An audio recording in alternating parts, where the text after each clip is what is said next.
I fully funded my stepdaughter's wedding. When it was time for acknowledging those who supported her, she mentioned everyone's name but didn't mention my name. Her husband openly said, "My wife's stepdad fully funded this wedding. He doesn't deserve an acknowledgement because he is just an ATM." Everyone laughed, including my stepdaughter and my wife. What happened next was unbelievable. I will tell you everything. First, let me quickly thank you for your continuous support. This means a lot to us. If you enjoy the stories we share, kindly subscribe to this channel. It will be great if you can leave a comment on which city you are watching from. We might just give you a shout out in our next story. Today's special shout out goes to Joe Stewart from New York. We are glad you enjoy our stories. Now let's go deeper into the story. I wasn't born with money. I earned it, the hard, cold, thankless way most men do when no one is betting on them. My first marriage fell apart before I ever saw my first six-figure check, and by the time I met Miranda, I was a man who had more experience being alone than partnered. Miranda had a teenage daughter, Brielle, who was 15 going on 40, a sharp tongue, a sharper wardrobe, and eyes that always measured how much you were worth before she even bothered to smile. Still, I saw something in both of them, a chance to build something steady, even if I wasn't walking into open arms. Miranda needed stability, and Brielle needed structure, though neither would admit it. I didn't need much in return back then, just the hope that showing up consistently might mean something over time. That maybe being there, every school play, every busted tire, every tearful fight over boys or grades, might earn me a place at their table that felt less temporary. Being a stepfather is a role with no clear map. I was never trying to replace her father, who was still around in the most selective, performative ways. Birthdays with big gestures, surprise visits that upended our plans, and always the sort of charm that made everyone forget how unreliable he really was. Brielle idolized him, of course. I didn't blame her. He made everything look easy. He floated in with last-minute concert tickets, dropped off checks he could barely cash, and made a point of hugging her just long enough to feel cinematic. Meanwhile, I was the one in the background paying the tuition, fixing the brakes on her car, reviewing college applications at midnight while she stress-ate cereal on the couch. I never expected her to call me dad. I just wanted her to one day recognize the difference between attention and commitment. But recognition never really came. At least not then. And I learned to live with that quietly, because the alternative felt too selfish. Or maybe too hopeful. I remember the first time Brielle asked for something big. She was 18, about to head off to her dream college. One I had helped her apply to, had driven 5 hours with her to tour, had even helped negotiate her scholarship package. She sat across from me at the kitchen table, her voice soft for once, asking if I could cover what her grant didn't. Miranda had already assumed I would. Her words, not mine. "You're better with money, and it's for her future." I wrote the check that week. It wasn't the money that made me pause. It was the way Miranda handed me the responsibility like it was mine by default, but not the appreciation. I wasn't her father, but I was her funder, and that pattern became a rhythm. Engagement rings, moving costs, designer suits for interviews. If it was out of reach, I became the solution. No one said thank you like they meant it. But I told myself that didn't matter. I was doing it for family, for the life I chose. Over the years, I promoted Brielle and my company not because she was family, though I'd be lying if I said that didn't grease the wheels, but because she was smart, driven, and surprisingly good at finance. She had my instincts, my sense for risk, my ability to anticipate problems before they bloomed. I was proud of her. Truly, I thought, maybe foolishly, that our working relationship had earned me a kind of respect she couldn't give me at home. She never said it, but she showed up early, stayed late, and listened when I gave her feedback. It was the closest we ever came to feeling like we had something real between us, built, not inherited. But outside the office, she still kept me at arm's length. I wasn't the man she posted about on Father's Day. I wasn't the one she introduced as my dad to new friends. I was always my mom's husband, said casually, like a footnote in her life story. And I told myself it was fine.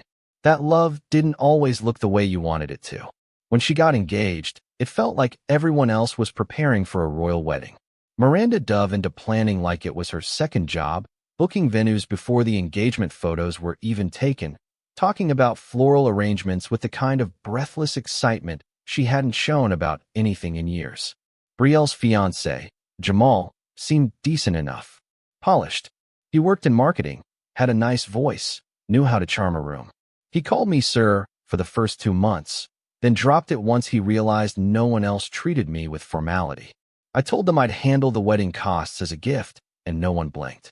Not Brielle, not Miranda, not Jamal. It was assumed. Expected. Like I was fulfilling a role I'd been cast in long ago and had no right to question now. I paid for the dress, the venue, the catering, the photography, the custom invitations. I paid for the rehearsal dinner, the open bar, the live band, the hotel blocks. I paid the extra fee to have a horse-drawn carriage bring her to the ceremony. And not once, through all the contracts signed, the payments wired, the checks cut, did I ask for anything back. Not even a thank you. Because I still believed, somewhere deep in the part of me that wanted to believe the best in people, that the day would come when she would look at me during that reception and acknowledge what I had done. Not with money, but with care, with consistency, with love, in the quietest form it takes. The night before the wedding, I stood by the bar at the rehearsal dinner, listening to the laughter, watching Brielle glow in the center of her circle, and I felt like a stranger. Not because I wasn't invited into the group, but because I had nothing left to prove. I'd done everything right. I had shown up, again and again and again. And somehow, I still wasn't family. I was support, infrastructure, the scaffolding they built their celebrations on. And I told myself, as I poured another drink and smiled through small talk, that tomorrow would change that. That when she stood before the crowd with a microphone in hand, she would say my name. Maybe not first, maybe not last, but at least once. Just once. And that would have been enough. Weddings bring out the theater in people. The smiles are wider, the laughter louder, the compliments more sugary than sincere. I'd been to enough over the years, clients, colleagues, a few distant cousins, to recognize the choreography of it all. But that morning, as I stood in the back of the bridal suite with a coffee in hand and watched Brielle float around in a silk robe surrounded by bridesmaids and mirrors, I felt like a stagehand in someone else's performance. No one asked me how I felt. No one glanced my way except when something needed approval or money. Miranda barely met my eyes. She was too busy directing the chaos like a general in a war she felt proud to command. I stayed quiet. That had become my way, quiet but present, available but invisible. And deep down, I kept thinking, tonight. Tonight she'll say something. Tonight it will be different. The ceremony was beautiful. I'll give them that. The lighting, the music, the flowers, every detail was perfect because I paid for perfection. Brielle looked radiant, and even I had to swallow a lump in my throat when I saw her walking down the aisle. Not because I felt paternal pride, I knew better than to claim that space, but because I remembered the teenager with too much eyeliner who once told me I'd never be her family, and here she was, grown, successful, stunning. I helped build this life for her. Quietly, steadily, without fanfare. And though she never said it, I believe some part of her must have felt that. Must have carried that in her heart somewhere beneath the surface. Or maybe I just needed to believe that, so I could keep pretending the silence wasn't intentional. The reception hall was flooded with lights and laughter, and the drinks flowed like rivers. I sat near the front with Miranda, watching guests dance and toast and clink glasses. It was easy to smile in those moments.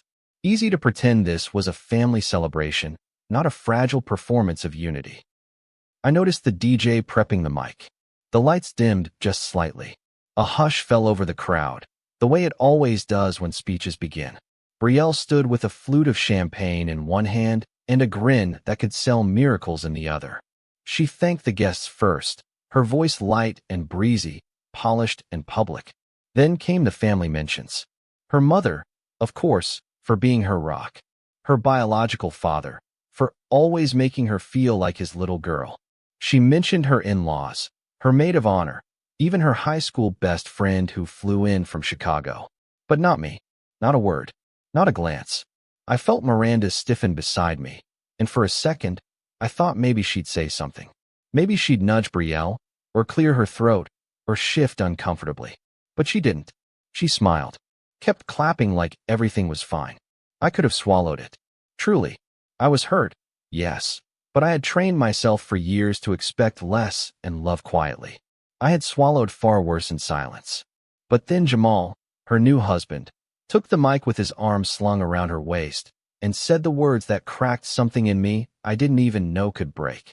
And let's not forget, he said, grinning wide, my wife's stepdad fully funded this entire wedding.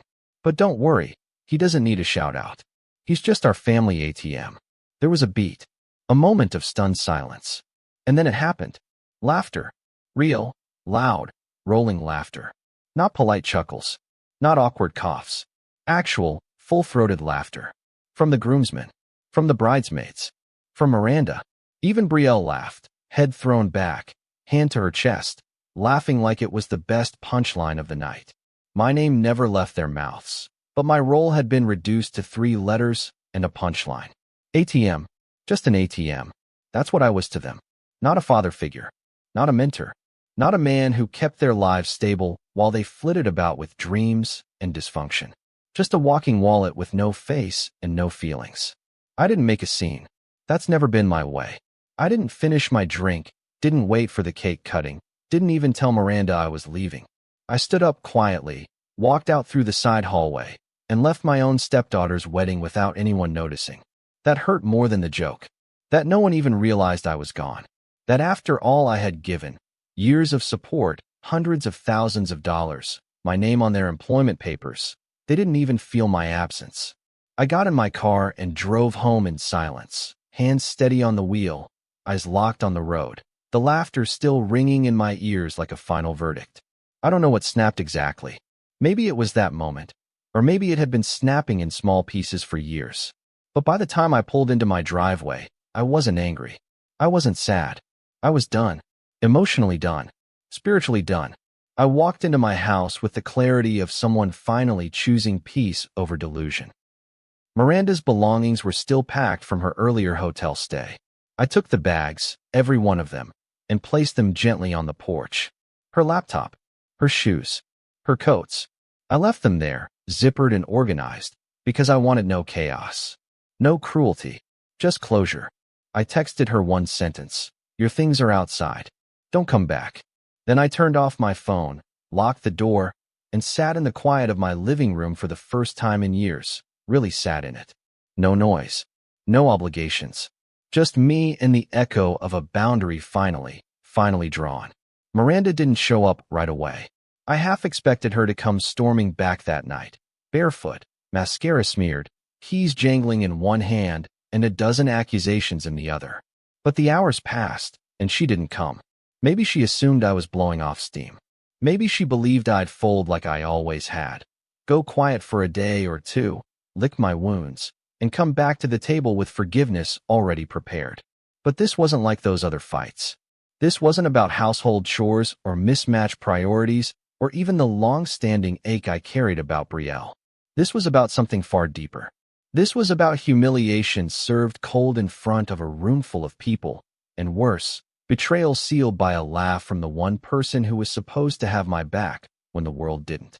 There's a particular kind of pain that settles into your bones when you realize the person you built a home with saw you as little more than convenience. She showed up around 10 the next morning. I heard the car door slam before I even saw her. From the living room window, I watched her walk toward the porch in those expensive flats I'd bought her for her birthday last year. Her hair was still pinned up from the wedding, though it looked looser, frayed at the edges, like she hadn't slept well. She stared at the bags for a long moment, didn't touch them, didn't kick them, just stood there, blinking like she couldn't quite register that this was really happening. Then she knocked. 3 times. Firm. Like she owned the place. I didn't move. I let her knock again. And again. Eventually, I opened the door, not wide, just enough so she could see my face and know I meant every ounce of distance between us. Are you serious right now? She asked, her voice already rising. You're throwing me out over a joke? I didn't answer right away. I let her words hang there in the air, thick with disbelief and entitlement. I studied her face, how she kept waiting for me to soften, to do what I always did. But there was no softness left. You laughed, I said quietly but firmly. With them. At me. Oh, come on. she scoffed, rolling her eyes. It was a wedding. People joke. Jamal was just trying to be funny. Funny is tripping over your vows. Funny is your uncle falling asleep during the speech. What he said wasn't funny. It was disrespectful. What you did was worse. Her expression twisted into something defensive. I didn't say anything. Exactly, I said. You didn't say anything. You didn't stop them. You didn't correct him. You didn't even look my way. You just laughed. Like I was a walking wallet who deserved the punchline. She tried to argue, to spin it into something lighthearted, but I wasn't buying it. I had sat at that table too many times, being overlooked, underappreciated, dismissed as convenient. And I'd reached my limit. For years, I tolerated being the second-class presence in my own home. Never quite accepted, always expected to give more than I got. And somehow, I'd convinced myself that patience would eventually earn me love. But love without respect is a lie you tell yourself to survive. Where am I supposed to go? She asked finally, softer this time. That's not my problem anymore, I said. You chose where you stood last night. She stood there for another minute, her pride visibly battling her fear. Then she grabbed her bags, one by one, and loaded them into her trunk. She didn't slam the door when she left. She didn't yell or cry or throw anything. She just drove off with the same quiet disregard she'd always shown when things didn't go her way. I stood there at the door, not triumphant, not bitter, just still. And in that stillness, something heavy lifted. Not the grief. That would take longer. But the doubt. The endless cycle of questioning whether I was being too sensitive, too proud, too needy. I wasn't. I was simply done. The next day, I went into the office early. I wasn't planning revenge. I wasn't angry. I was clear. That clarity carried me like a current as I sat at my desk, looked at the org chart on my computer, and saw both their names. Brielle, Assistant Director of Finance. Jamal, Marketing Manager. 2 salaries I paid. 2 lives I had helped prop up. 2 people who had publicly laughed at me after privately benefiting from me for years. It wasn't personal at first. It was policy. You don't mock leadership in front of clients, vendors, and peers and expect no consequences. But the personal caught up fast. I called HR first. I explained everything, not in emotional terms, but in policy language. Breach of professional conduct. Public disparagement. Violation of trust. The woman on the other end of the line didn't even flinch. She'd seen worse. I asked her to prepare the termination letters and disable their access. I would handle the conversations myself. I owed them that much. One final face-to-face moment to understand what the cost of mockery looked like in real terms. By noon, they were both sitting in my office, Brielle stiff in her seat, Jamal fidgeting like a schoolboy caught cheating. They looked confused. Nervous, maybe, but not remorseful. Not yet. I'm terminating your employment, I said simply, looking at both of them in turn. Effective immediately. You can't be serious, Brielle said, her voice rising. I'm very serious. Because of a joke? Jamal asked. It was just a joke. Come on, you know that. No, I replied calmly. It was a moment that showed me exactly how little you respect me. And respect is non-negotiable. But this is my career. Brielle snapped. You're ruining my future over your ego? No, I said, standing. You ruined it the moment you laughed with a man who called me an ATM in front of 200 people and thought that was acceptable. I will not employ anyone who mocks the hand that feeds them. Not in my home. Not in my business. Not ever again. They pleaded. They argued. They accused me of overreacting. But nothing they said could undo what I saw that night. The ease with which they laughed at me, the absence of any recognition for what I'd done. It wasn't about the wedding anymore. It was about years of quiet giving met with louder and louder disrespect. And I was done playing the fool. There's a weight that lifts when you finally stop carrying people who wouldn't even bend to pick you up if the roles were reversed. After I fired Brielle and Jamal, there was a strange silence in the office, a buzzing hush, like everyone was holding their breath. I knew word would spread fast. Companies are like small towns. You can't sneeze without someone writing a rumor about what it meant. But I didn't care. I wasn't hiding. I didn't pull them into some back hallway or have HR do the dirty work. I sat them down myself, looked them in the eye, and explained why their time with my company was over. And I did it without yelling, without anger. Just clarity.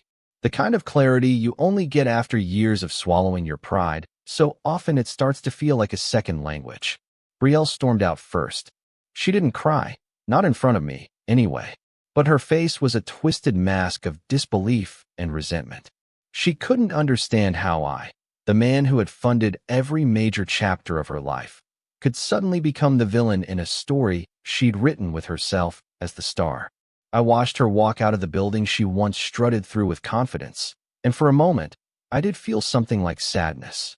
Not regret, just the sadness that comes with watching someone burn a bridge you spent years building, beam by beam, hoping one day they'd meet you in the middle.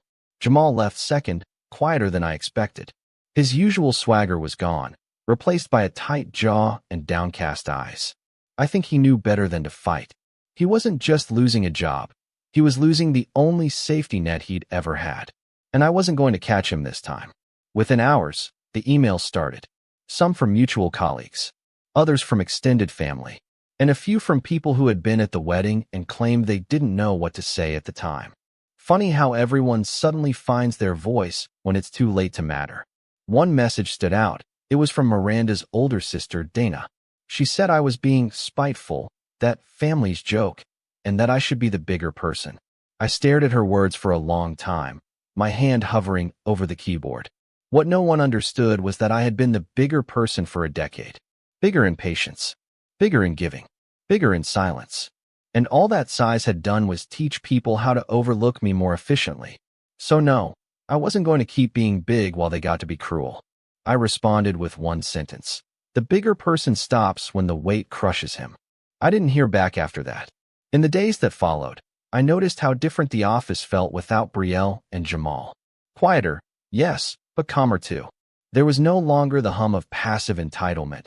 No glances passed between them like the rules didn't quite apply. The staff settled. Meetings ran smoother. Projects moved forward without the tension of their presence dragging behind.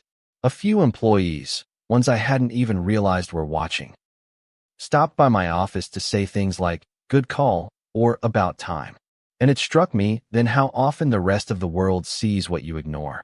How many people were watching me let myself be disrespected, wondering when I'd finally decide I was worth more than that. I spent one evening in my office alone, long after everyone had gone home. I turned off the overhead lights and sat in the glow of my desk lamp, looking around at the empire I'd built. The plaques on the wall, the framed first dollar I ever earned, the timeline of my life in walnut and glass. I thought about how many moments had been stolen by people who believed they were owed access to everything I had simply because I loved them. It's a brutal thing, realizing your love has become someone else's currency, that they trade on your loyalty while mocking the hand that signs their checks. One of my senior partners, Andre, dropped by the next morning. He's been with me since the early days, when the office was 2 rooms and a coffee pot that barely worked. He's one of the few people I trust to tell me the truth, even when it hurts. He walked in, closed the door, and leaned against the frame like he had something heavy to say. I braced myself for judgment, for questions, for "Are you sure about this?" But instead, he said, "Took guts to do what you did." I looked up, surprised. He shrugged. "Most people in your position would have let it slide. Pretended it didn't sting. You pulled the cord. That's leadership, man. That's knowing your worth." We talked for an hour. He told me about watching the wedding clip on someone's Instagram story. The joke, the laughter, the lack of correction. "You were right to leave," he said. "You were right to fire them." That wasn't a joke. That was a declaration. And it was a declaration that I was disposable. That all my effort, all my care, all my sacrifices amounted to nothing more than a bank account to them. And now, they'd learned that when the ATM shuts down, the lights go out with it. That weekend, I received a letter. A real one. Handwritten. It was from Brielle. 3 pages long. She started by saying she was sorry if I felt disrespected, which already told me everything I needed to know. When people say "if you were hurt," what they really mean is they don't think you should be. She wrote about pressure, about nerves, about how Jamal was just trying to lighten the mood. She wrote about how firing them had embarrassed her, how it had jeopardized their future. Not once did she say, "I'm sorry I hurt you." It was all about how my actions had hurt them. I folded the letter neatly, and put it back in the envelope. I didn't respond. Some apologies don't deserve answers. Some doors, once closed, should stay shut not out of spite, but self-respect. And mine had been starving for years. The house was too quiet. Not in the peaceful way that invites rest, but in the heavy, echoing kind of quiet that settles when a storm has passed and left everything just slightly tilted, out of place. The hallway felt longer. The kitchen clock louder. I'd wake up and still instinctively check my phone, expecting one of Miranda's frantic texts about something Brielle needed or a calendar reminder for another wedding vendor call. But there was nothing. Just silence. Pure, unapologetic, unforgiving silence. I thought it would feel like relief. Maybe even freedom. But instead, it felt like standing in a house I no longer recognized. One I had paid for, decorated, filled with years of memories, and now had to learn to live in again without associating every corner with someone who had disrespected me with such ease. For the first week, I found myself drifting, mentally more than anything else. I'd go to make coffee and reach for 2 mugs out of habit. I'd walk past the bedroom and forget, just for a split second, that Miranda's side of the closet was empty now. I didn't cry. I wasn't angry. I wasn't even sad in the way people expect when a relationship ends. What I felt was more like fatigue. Like I had been treading water for so long, pretending everything was okay, that when I finally reached dry land, I didn't even know how to walk anymore. I just sat there, dry safe, but exhausted. And in that exhaustion, a different kind of clarity began to take root. Not the sharp-edged kind that fueled my decision to fire them, but a deeper, quieter one. One that asked, "How long have you been surviving instead of living?" One afternoon, I bumped into an old friend, Donnie, a former business partner I hadn't seen in years. He looked older, rounder around the edges, but there was something about his presence that reminded me of a time when life had simpler betrayals, like missed deadlines and shady vendors. We grabbed coffee, and it didn't take long before he brought up the wedding. Apparently, word had gotten around. He'd seen the video too. I braced myself for judgment. But instead, he said, "You know, I've seen some low blows, but that one cut deep just watching it." I nodded, not knowing what to say. Then he added, "But you did what most people wouldn't. You drew a line. Most folks just swallow that kind of pain and keep funding the next disaster." We sat in silence for a moment, sipping coffee in the way men do when they're trying not to talk about pain directly. Then he leaned forward and said something that stuck with me. "You didn't just fire them, man. You reset the value on your name. You told them, 'I'm not a resource. I'm a man.'" It hit me harder than I expected, because that was the truth I'd been circling around for weeks. I hadn't just been disrespected, I had been dehumanized, stripped of any identity beyond what I could provide. And when I pushed back, it wasn't cruelty. It was reclamation. But not everyone saw it that way. There were messages, voicemails, even a few pop-ins at the office. Extended relatives of Miranda's, old friends of Brielle's, people who had only known me as the quiet guy who funded everything but never said much. One voicemail stood out, left by a cousin of Miranda's who had barely spoken to me at the wedding. Her voice was thick with condescension, like she was talking to a child. "You have every right to feel hurt," she began. "But don't you think firing them was a bit excessive? They're young. They made a mistake. Family doesn't give up that easy." I listened to the whole thing twice. Not because I was considering her words, but because I wanted to understand the mentality. That word, family, thrown around like a shield to protect even the worst behavior. No one ever uses that word when they're the ones being hurt. Only when they're trying to guilt you into silence. Around that time, I started going for long drives. Not with a destination, just movement. The hum of the road, the landscape shifting, the absence of voices. I drive for hours, sometimes ending up at old diners I hadn't been to in decades. I talked to strangers, ate greasy eggs, watched people live lives untouched by betrayal. There was something grounding about it. Seeing people argue over whether to get hash browns or grits while I carried the weight of losing a marriage and 2 employees in the same week. It reminded me that life continues. That my pain, while real, wasn't the axis the world spun on. One night, I stopped at a dive bar outside the city. Sat at the counter nursing a whiskey when a woman about my age struck up a conversation. Her name was Camille. Divorced. 2 kids. She had a laugh like a jazz tune, low and unbothered. We didn't talk about anything deep. Just music, traffic, bad dates, and overpriced coffee. But for the first time in weeks, I laughed. Not the kind you fake for politeness. The real kind. The kind that bubbles up before you can stop it. It wasn't romantic. It wasn't meant to lead anywhere. But it reminded me that I was still capable of joy. That somewhere beneath the exhaustion and the silence and the betrayal, I was still alive. When I got home that night, I walked through the door and didn't feel the usual echo of absence. I felt something closer to ownership. Not of the house, but of my peace. I stood in the hallway, looked at the empty coat hook that used to hold Miranda's scarves, and didn't flinch. I went to bed and didn't dream of the wedding. I woke up and didn't check my phone for apologies that never came. I simply existed. And for the first time in a long time, that was enough. It's strange how silence can start to feel like a friend when you've finally made peace with it. I used to fear quiet, thought it meant something was wrong, that people were angry, that love was fading, that I needed to fix something. But now, weeks removed from the wedding, from the fallout, from the absurdity of being publicly ridiculed for my generosity, I'd wake up each morning and relish the stillness. No last-minute requests. No text messages asking for one more favor. No being summoned with the expectation that I'd fund someone else's dreams without so much as a thank you. The quiet, once deafening, had become music.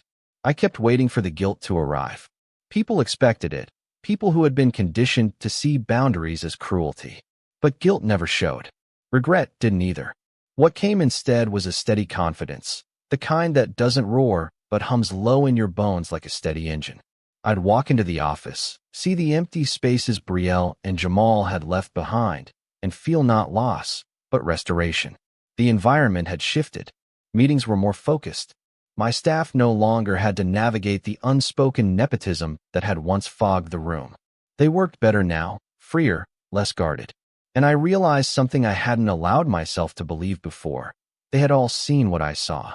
They'd just been too polite, or too afraid, to say it out loud. One morning, I was reviewing a quarterly report when Andre walked in with 2 coffees. He handed me one without saying anything at first, then sat across from me like he had something loaded in the chamber. "You ever think about what happens now?" he finally asked. I raised an eyebrow. "You've dropped the dead weight," he continued, "but you've also made space. And space needs filling." He wasn't wrong. I'd cleared the air, drawn the line, burned the bridge, but I hadn't figured out what came after. Not just professionally, personally too. I'd spent so many years in survival mode, doing, giving, fixing, that now, in the aftermath, I didn't quite know what rebuilding looked like when it wasn't just about patching someone else's roof. That weekend, I found myself going through old storage boxes in the garage, ones that hadn't been touched in years. At the bottom of one was a photo album from the early days of my business, when it was just me and 2 other guys with borrowed desks and secondhand computers. We looked tired but hopeful, determined. I remembered those years with a kind of fondness I hadn't felt in ages. There was a purity to that hustle, before the money got big, before the lines between family and business blurred, before I became someone who gave so much he forgot how to take care of himself. I sat there, flipping through pages, the dust of my own history settling on my sleeves, and I thought, maybe this is the moment I start over. Not just in business, in life. A week later, I made a few changes. I hired 2 new people, one for finance, one for marketing.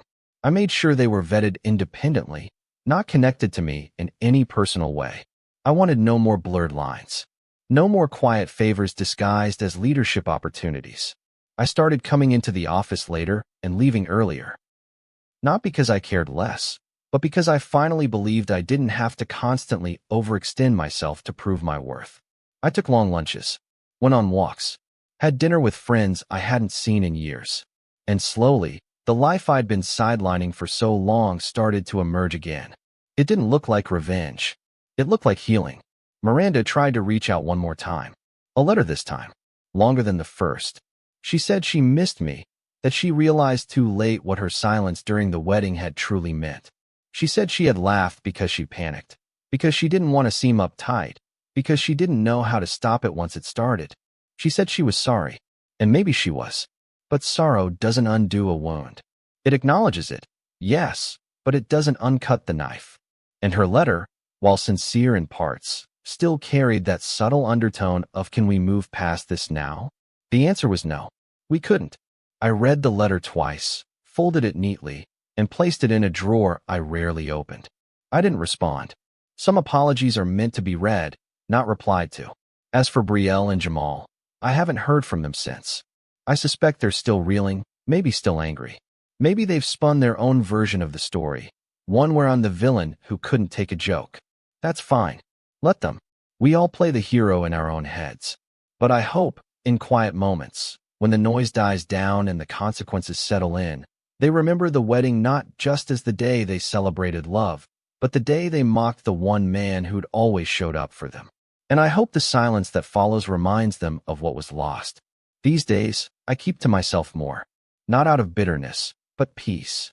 I've learned that love, real love, doesn't require grand gestures or endless sacrifice. It requires mutual respect, appreciation, the willingness to stand beside someone, not just take from them. And when that's missing, no amount of money or history can fix it. I'm no one's ATM. I'm a man who gave his best. And when that wasn't enough, not because I lacked, but because they refused to see, I walked away. And I did it with my dignity intact. If you've ever had to choose your self-respect over keeping the peace, this story is yours too. Tell me, have you ever reached your breaking point after being taken for granted for too long? I want to hear your story in the comments. Because sometimes walking away isn't weakness. It's wisdom finally speaking louder than pain. And if this story spoke to you, don't forget to like, share, and subscribe for more powerful stories about boundaries, betrayal, and becoming your own sanctuary. See you soon in the next one.